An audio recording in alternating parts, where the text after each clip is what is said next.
asshole for being in school at 18. I'm an 18-year-old sophomore in high school. What in the skibbity toilet is he talking about? Just turned 18, so I'm graduating when I'm 20. I got held back on purpose because I'm not ready for adult life. Well, that's just too damn bad. You're an adult already.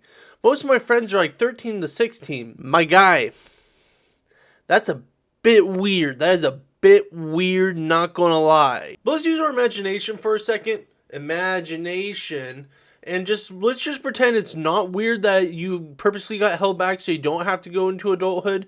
You're hanging out with 13-year-olds at 18 years old. Who the fuck does that? I enjoyed teenagehood and I just wasn't ready to let it go because I'm like 18 for fuck's sake. I'm classified as a teenager, so I shouldn't be a force into adult setting.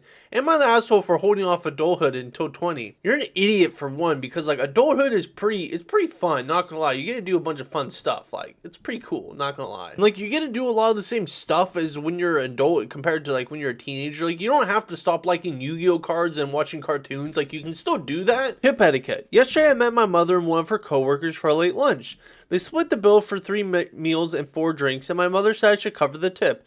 I wasn't expecting that. Yeah, that doesn't seem right. And the only folding money I had was a 10. My mother said I should only tip a 5. That is not a very good tip. Not gonna lie. That's not a good look. Tipping a 5 on a 3-meal lunch, not a good look. But I said I didn't mind and I put the 10 in the tip jar. This morning she handed me a 5 as change for my tip. Hold the phone. Where did she get the 5 from? I think I know where, but let's continue. This is where I messed up. I asked if she made change from the tip jar. She got huffy and asked what kind of person she thought she was, that I'd think she would steal from a tip jar. She's rather a selfish person overall, short-tempered and unkind to her own dogs. But I've not known her to steal. I do know, however, that she told me obvious lies to hide the questionable behavior. Am I the asshole for implying my mother is capable of petty theft? So I don't know if she actually did the theft. I can't read context clues. I can't read between the lines. I'm not very good at that kind of stuff.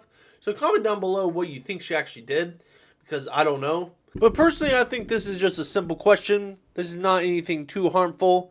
I think it's just a simple question indeed. Let's get into the next one. Am I the asshole for thinking if you don't put in the effort to train a dog, you don't deserve the dog?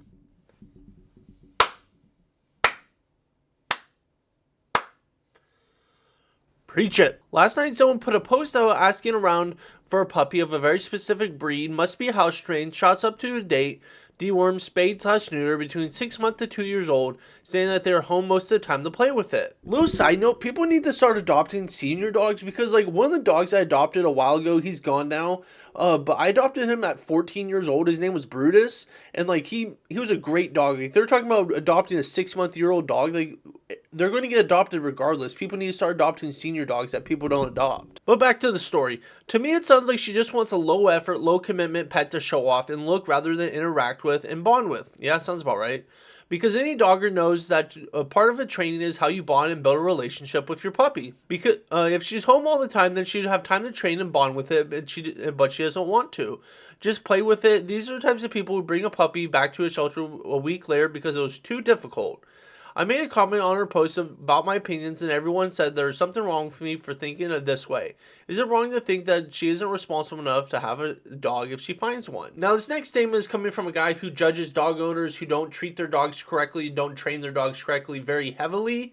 It doesn't matter if you post a comment on her original post, because she's still going to get a dog. Like, it's not going to change anything. It's unnecessary to post a comment. It just stirs up trouble if you're trying to comment on her post. There's no point in that, because people are going to get a dog regardless.